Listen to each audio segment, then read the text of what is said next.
Hello again, everyone. Welcome to another edition of Focus Vandalia. My name is Rich Hopkins. I'm the communications manager for the city. And on today's program, we'll give you the latest on an exciting construction project that's bringing new jobs to Vandalia, and that project is just about complete. We're also going to check in with the Vandalia Senior Citizen Center, a slew of fun new programs on tap for January as we roll out the new year at the Senior Center. But our first stop today is here at the Public Works Garage, where an unseasonably warm winter has meant good news for the folks who work here. As you can see behind me, the salt bins are fully stocked and we're ready for the cold winter and ice season. Many of us have been pleasantly surprised by the unseasonably warm weather we've had thus far this winter.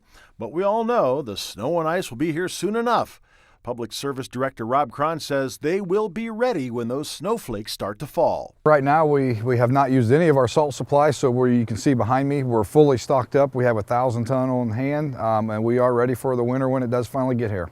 Last year's winter included a salt shortage that forced the department to use conservation measures to make their on-hand supply last. Unlike last year where we had to cut back and conserve our salt, we were planning on a shortage, and there was a shortage of salt last year. There wasn't much to buy. This year they have assured us that there is plenty of salt for any kind of normal winter we might have. So we're going to go back this year to salting and plowing our streets as we have in the past. One last note about the ice and snow. It's a request for you to help the Public Works crew help you keep the roads clear. We do ask our residents and businesses that once the snow begins and we see our trucks out on the road, please be cautious of them. Give them some room to work.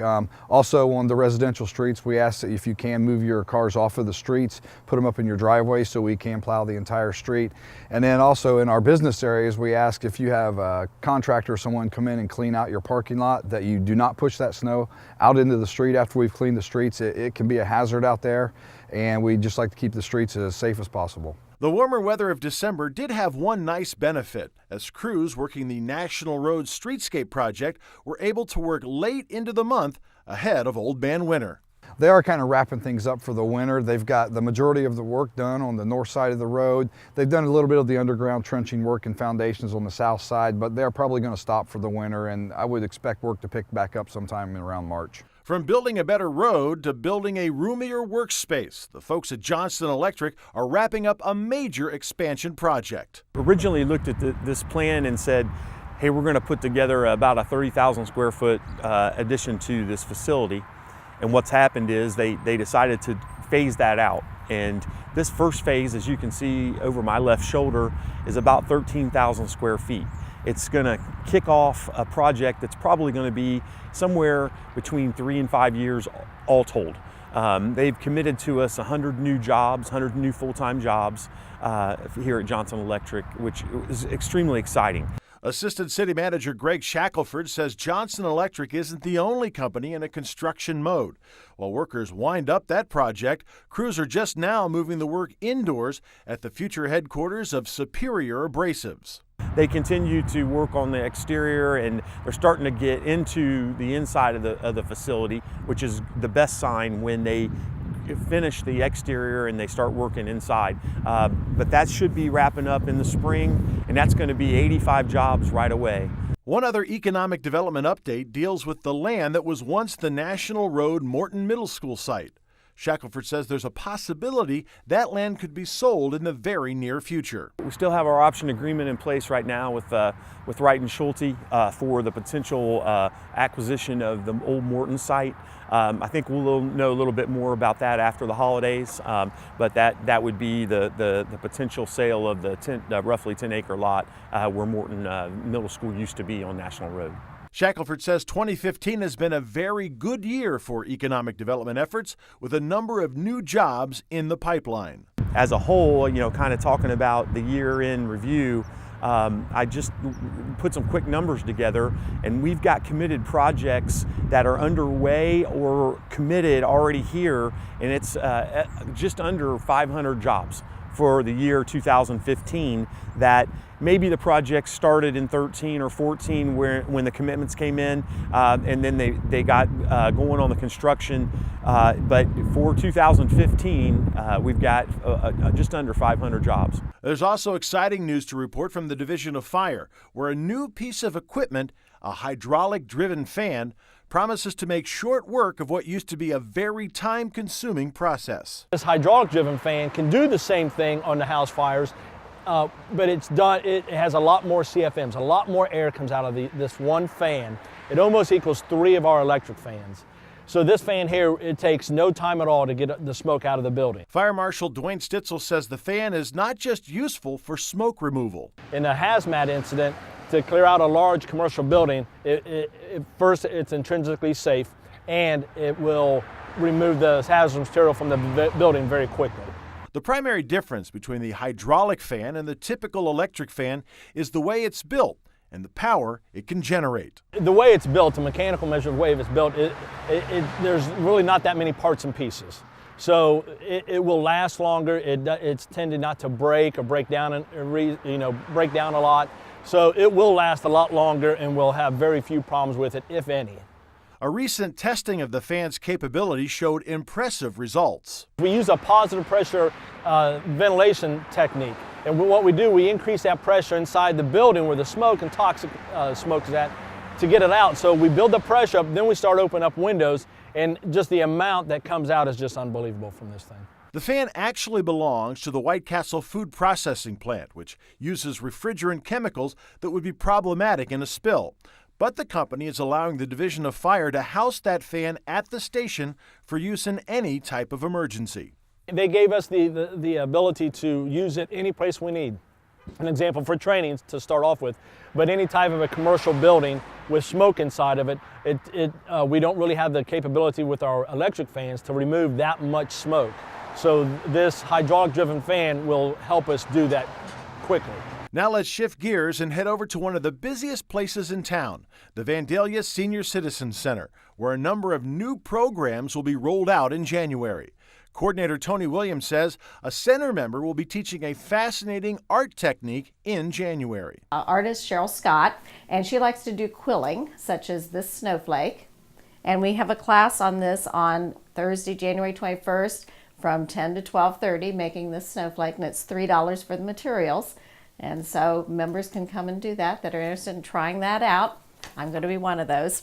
Artists will also want to look into the programming set for every Wednesday in January from 1:30 to 3:30. It's a paint-in group session designed to support budding artists. Anybody that works with acrylics, oil, watercolor, pen and ink, pastels, or colored pencils, bring your projects, your own materials, and come and just kind of get together with other artists and share ideas and kind of critique each other's work and try to make improvements. This group is being supported by Jean Lutz, Cass Barth, and Linda Locke, who are all artists in their own rights, and they just want to kind of give back to the same place that kind of helped them along also.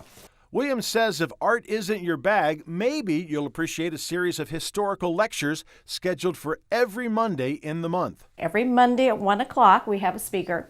The first Monday is Mark Conrad, who's retired from the Air Force, and he's coming to us from Miami Valley Military History Museum, and he's going to talk about the Disabled Volunteer Soldiers Home, which turned into the VA, and he's going to start back at the very beginning and show what has happened during time.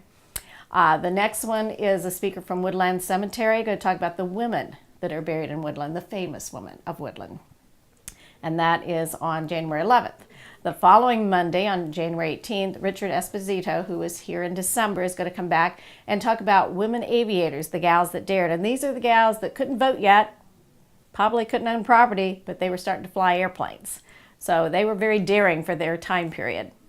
And then the last one on January 25th, Ryan Qualls from the Dayton Aviation Heritage Museum. We're talking about the early days of bicycling and some of the strange apparatuses that people tried to ride. One last note on the Senior Center. Once again this year, the center will offer folks the opportunity to have their taxes done on site by qualified AARP professionals. The best part, it's absolutely free. They will be here at the center on Tuesdays from February 2nd through April 12th.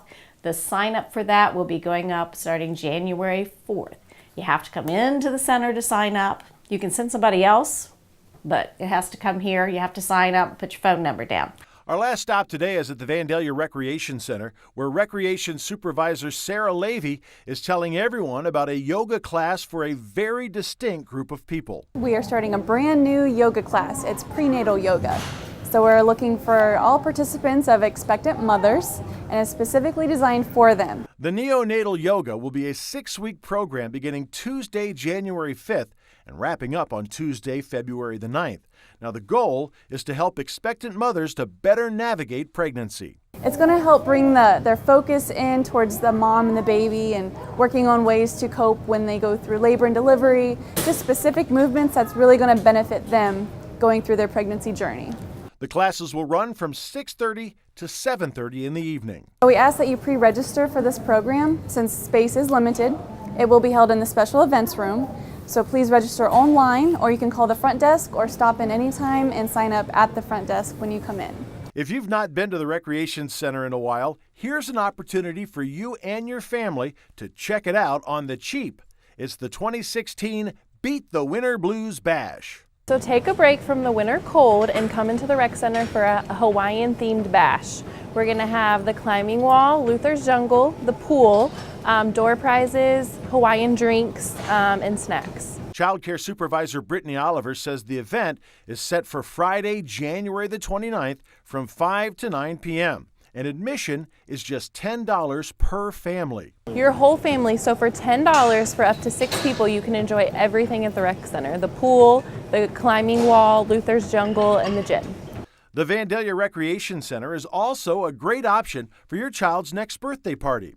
Recreation Coordinator Anita Good says there are actually 3 different types of parties available depending on what your kids like. We have 3 different birthday party packages. They are all basically, you get 1.5 hours in a party room, which is where you have your cake, open presents, any kind of food you want. And then you have, after that, 2 hours of either the pool, Luther's Jungle, or the climbing wall. So it's a total of 3.5 hours.